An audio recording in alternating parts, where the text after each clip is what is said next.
Okay. Ready? Ready. All right. Good afternoon, folks. How are ya? Remember me? I'm still here, and I'll be here next time as well. So I brought my stick with me, which has a raven on it. That's a kind of a good little emblem to walk around with, keep me uh, up instead of horizontal on the ground. Last time we talked about ways of knowing. Do you remember the 4 ways of knowing? Do you? Remember, it was the one that believes it, so I just as well believe it too. And the next one is authority. This person seems to be a person from the biggest seminary any place. So he must be an expert, so what he says is, or she says, is good. The third one is a priori. That's Latin, and it means self-evident. Self-evident is, well, you don't have to research it. Everybody knows it's just self-evident. And the fourth one is the scientific method, which is really the way we discover things and check on things like drugs and how the motion of the universe is through the magnificent telescopes that are being built. But, you know, what we see is a long time ago, and what we see now is, unless it's close, is long gone and far away. This time I want to talk about, well, let me say that that's the Aristotelian track, Aristotle, the track that the Greeks set up. And belief is based on what can be found mostly in the scientific realm. The a priori realm is something that is looked at with courses in logic. Basic logic uses that one. And the syllogism, if you've ever heard of that, is one which Western world tends to go by.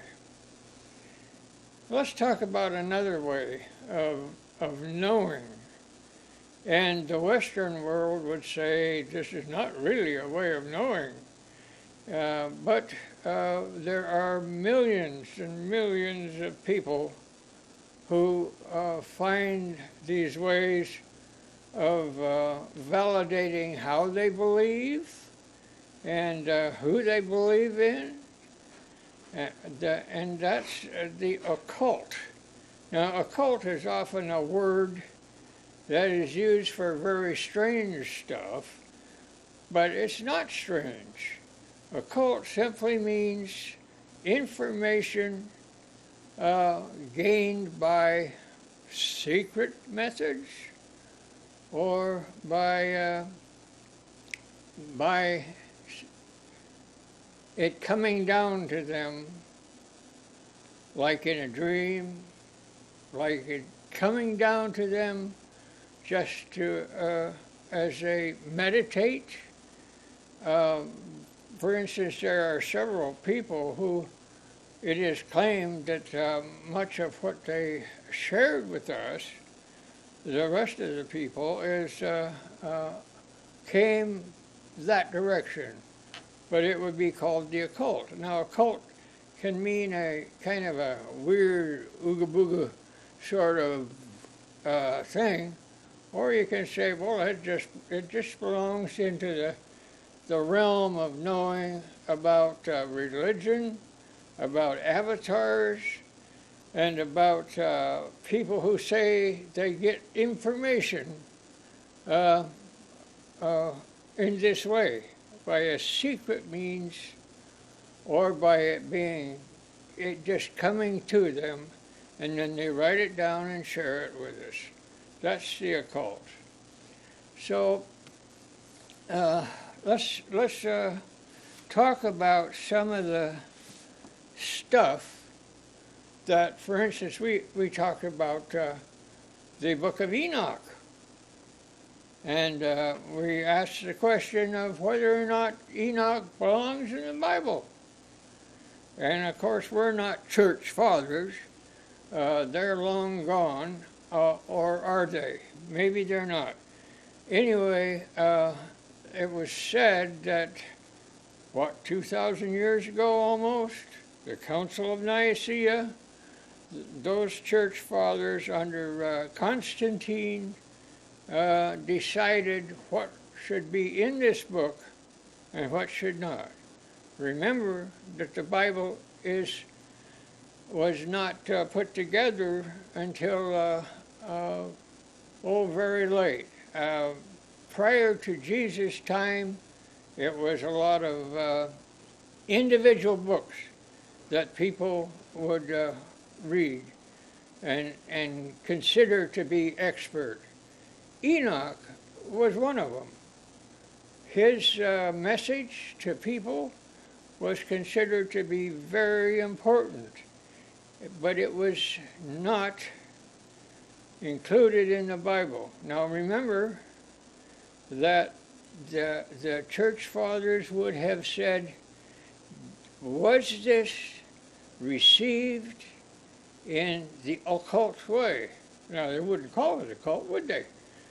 Was it received in an inspirational way? Was it given to them by God? How did they receive it? It wasn't scientific, but it was in the occult. So I only use that just to separate ways of knowing. So if you're scratching your head about something you see, you could ask the question of how is that a bit of truth, and how shall I believe that? The Protestant Bible was put together by Martin Luther, and it excluded what was called the Apocrypha, and that was several books.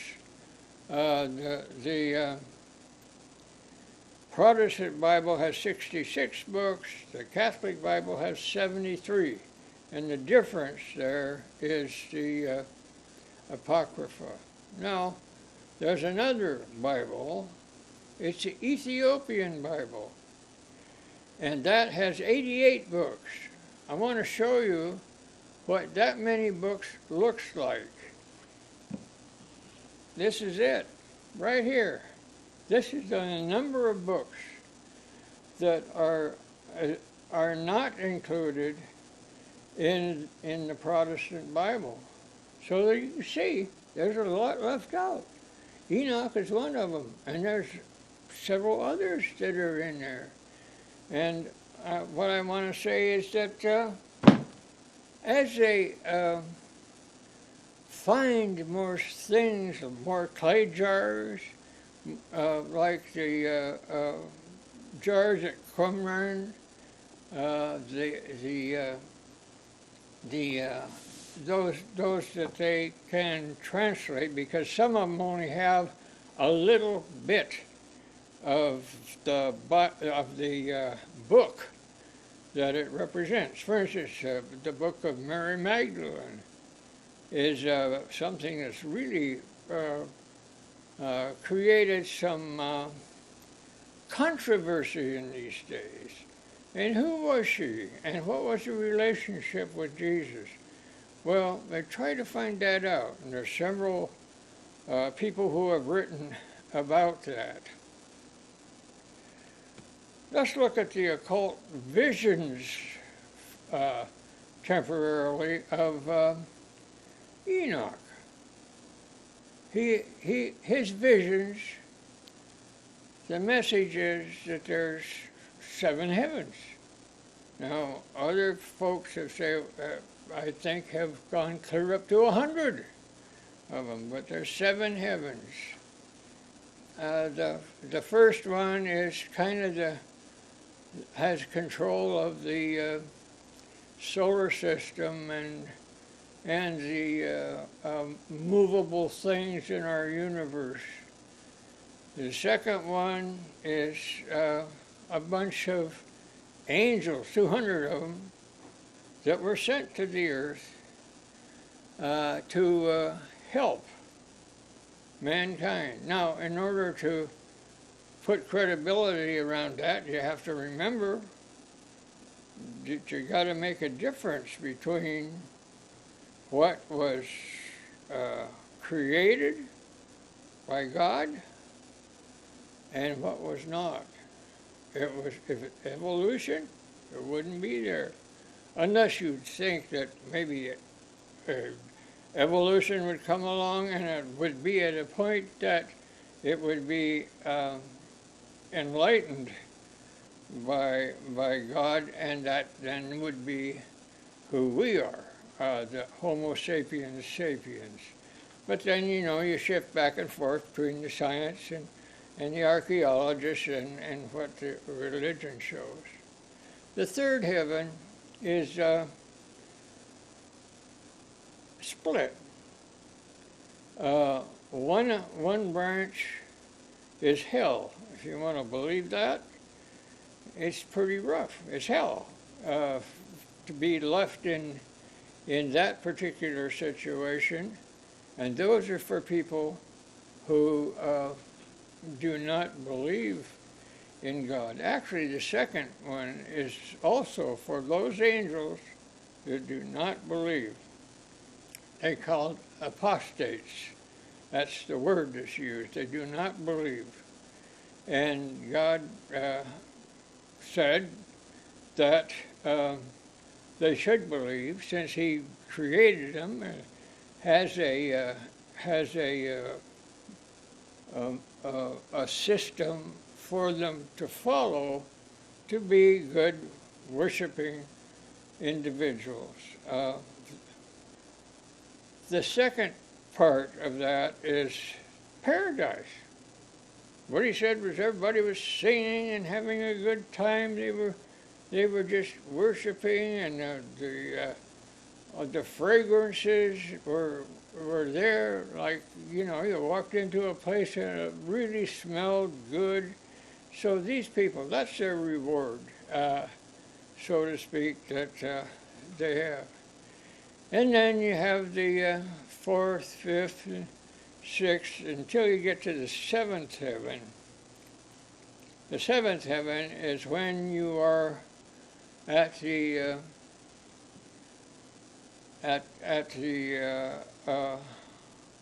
place where the Lord of hosts is, and that's where you want to wind up, or you can wind up. Excuse me. So those are the 7 heavens. You can read about that in the book of Enoch. The first book of Enoch describes all of that. There are those who have made a point of looking at some of that. Now, if you've not heard of John Dee, I'm going to tell you about John Dee a little bit. He lived during the time of Queen Elizabeth I, same as the time of Shakespeare. And he had a helper by the name of Keller. And Keller was the guy that was his scryer. A scryer is a person who can look like in a crystal ball and see things like angels and visions and stuff like that. So John Dee was very much of a well-known person at the time of Elizabeth. He was a very smart man, and it is part of the history of Enoch, because there's a person who wrote about this, and the messages of Enoch were to be applied to our time now. The thing that you might want to do for yourself, if you read the book of Enoch, and if you believe that, although it's a cult, you want to believe that, and you might also read the New Testament, particularly the four Gospels, and see what, if that's the way things are supposed to be now. One might say that if you read that and try to make some of those judgments, though we're not to judge other people, that's not our job, that we're not really living the kind of culture, kind of life that Enoch would have wished for us. And back then, you know, he was Methuselah's dad, and Methuselah, then a couple of people to Noah. And you know what happened during Noah's time? God just didn't like what his creations were doing. And he felt bad about it. That's what it says in the Bible, by the way. And so he wiped them out, all except Noah. So that's not a scary thing, except to say, if we are creatures, in fact, that are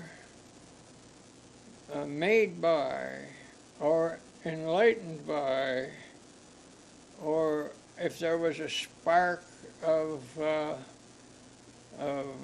divinity, or maybe I should say of knowing, put into us as human beings, we're not paying attention to it. Generally, our culture is not paying attention to it.